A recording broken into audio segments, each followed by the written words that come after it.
политики и правопорядка.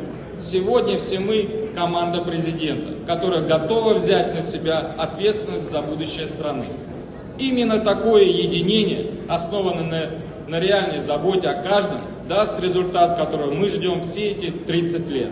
Вместе мы построим сильную Абхазию, где закон един для всех, а ответственность несет каждый, невзирая на родственные или иные связи.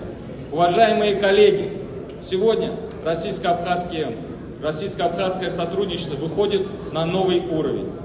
Российская Федерация – гарант нашей безопасности и поддерживает развитие Абхазии по всем ключевым направлениям. При поддержке нашего стратегического союзника мы должны создавать условия для роста экономики и повышения уровня наших граждан.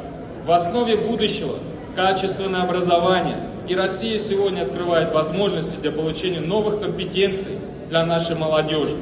У нас прекрасная, талантливая молодежь с огромным потенциалом роста, а нам необходимо лишь поддержать и направить ее.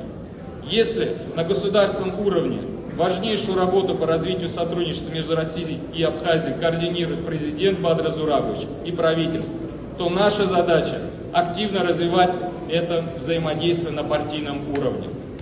Ярким примером такого взаимодействия стало недавнее соглашение между Единой Абхазией и молодой гвардией Единой Абхазии.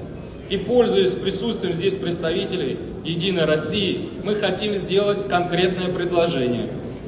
Давайте совместно организуем на гостеприимной абхазской земле, уважаемые друзья, давайте вместе организуем на гостеприимной абхазской земле международный молодежный патриотический лагерь.